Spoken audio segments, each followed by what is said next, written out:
Hey, what's poppin'? This your boy Jay the Comedian. Good morning. I hope everybody doing good. I'm doing pretty good. And today I wanted to talk to you about following Jesus' example.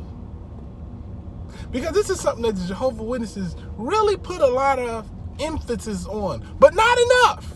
Surprisingly, not enough. They'll say they'll follow Jesus' example, but then when you present them with an opportunity to do it, they're kind of like, they come up with excuses and whatnot. For example, one day, Jesus was out hanging with his homies, the apostles, right? And there was a lady. She was having a unending flow or whatever. That's like a period that won't end. So she was experiencing a run-on sentence, and it just kept going and kept going. And she saw Jesus, and she recognized him, and she said to herself, if I could only but touch his outer garment, I'll be healed. I know that's the guy that be healing folks. I saw him heal somebody downtown last week. He's amazing. I just gotta touch his robe and I'll be healed. So that's what she did. She walked up to him in the crowd while he wasn't looking, and she touched his robe, and she felt the healing powers go into herself. And Jesus was walking in the crowd, and he was like, oh, what was that? Somebody touched me. And then one of his a-hole apostles was like, yeah, bro, we're at a crowded place. You're going to get touched. Chill out, Jesus was like, come on, man. No, you idiot. I mean, I felt some power leave out of my body. It's not because we just at Coachella. Apparently it was a crowded place. So, I think they were at like Coachella or something. But anyway, he said he felt the power leave out of his body, which confirmed Jesus was possibly an avenger. I didn't know he had actual powers. I just thought it was like spiritual. But he said, I got a power, bro. I felt some power or energy leave my body. But the bigger point is that when she touched it, she immediately knew that her flow ended. And I just got a question. Women, that's how it works. Like, y'all can feel it when it ends. So if you're on your period and you're sitting there like reading a book or something, you can just feel your body say, ew. Like, oh, it's over. Break out the white pants. I mean, like, is that how it works, ladies? I don't know. I've never had of a JJ. Well, not my own. But anyway, the point is that back in the day when a woman was on her flow, nobody could even touch her. Like, talk about being shunned. You couldn't even get touched if you were a woman on your cycle. And Jesus not only searched for that lady and found her, he said to her, because of your faith, you have been healed. Go on, sister, rock on. And I'm sure she was like, thank you, Jesus. I was spending a fortune in women feminine products. You know what I'm saying? Like, she was really happy about that. And she should have been. But the bigger point is, if we're following Jesus' example, and he wasn't, she was supposed to get in a ton of trouble for touching him. That was bad. That was a no-no back in the day. But did Jesus put her in trouble or tell her to go away? No. He said, because of your faith, you've been healed. So what are we doing disfellowshipping people? Turning them away. There have been times where people will come up to Jesus, and Jesus, apostles will be like, hey, get out of here. What you doing? This is Jesus you're talking to. But Jesus will be like, no, man, get out of here. Let me wash they stinking feet. Because that's what type of brother I am. I'm just a good dude. And we're supposed to be following Jesus' example. Well, I keep saying we. I don't. But Jehovah Witnesses are supposed to be following Jesus' example. That's what they're supposed to be doing. And you know what else Jesus made a great example of? When he got baptized, he was 30 years old. That's an example that should be followed, if you think about it.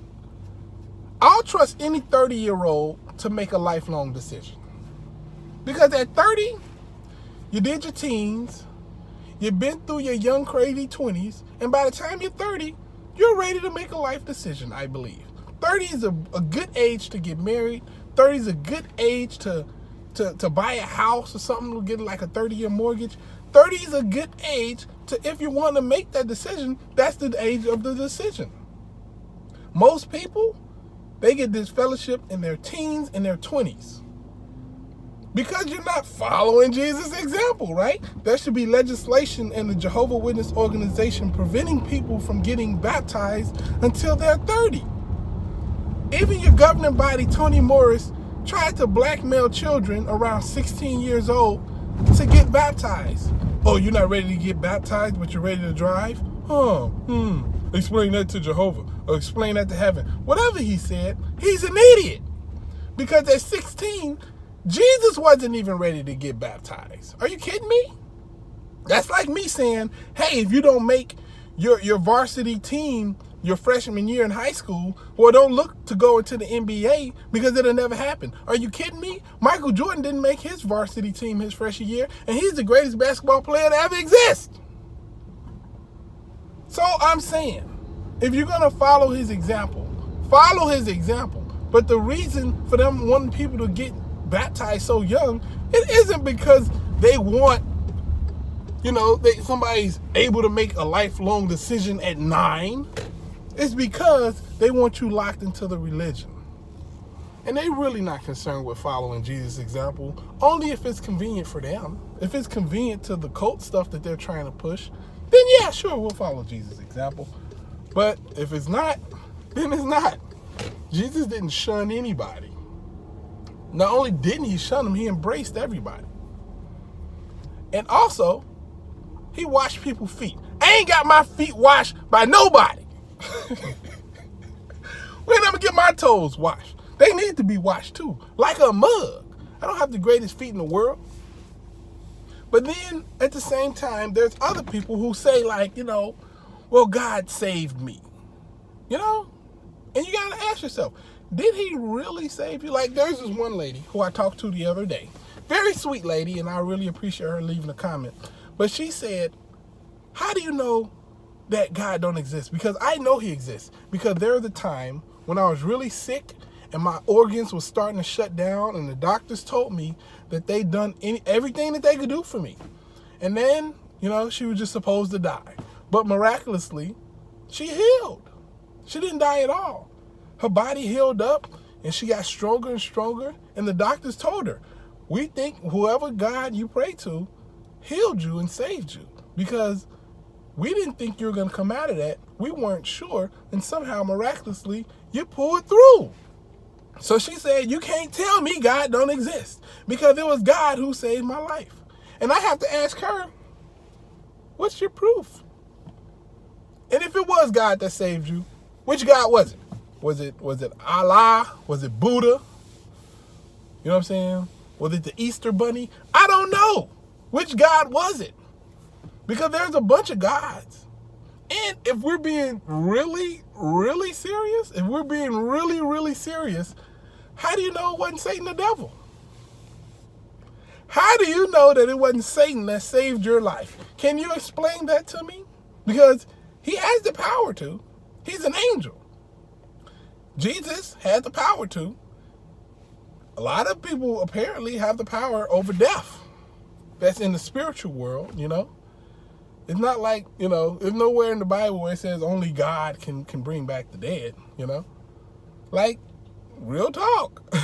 How do you know it wasn't Satan that brought you back to life to fulfill his evil deed? It's something you got to think about.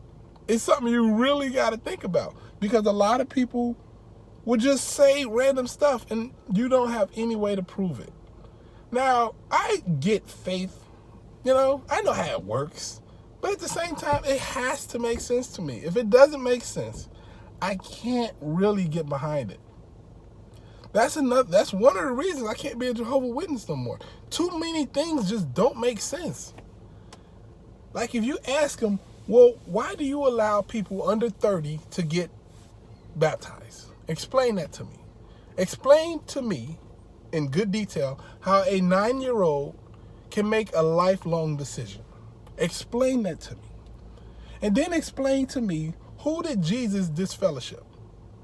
Because I can tell you now, one of his apostles cut off somebody's ear right in front of him. He said, hey, chill out, bro, you tripping.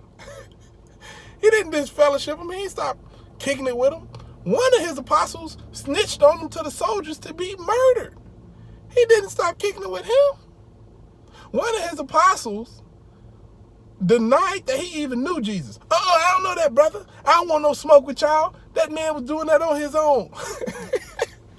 And Jesus did not stop kicking it with him. I mean, yes, he was dead, but he still had love for him. At no point was he like, be gone with him, If I remember correctly, Jesus said, while he was dying, forgive them, for they know not what they do. Is that true? Did he really say that? Because that means that Jehovah would know that people are imperfect and he can forgive them. He doesn't kick them out. He doesn't throw them away. And if somebody could, on their deathbed, say, hey, yeah, I've been a criminal all my life. Hey, Jesus, you think you could look out for me in afterlife? And Jesus would be like, yeah, I got you, bro. Don't even worry about it. I got tickets for you. You know what I'm saying? Like, if that can happen, how dare you shun somebody?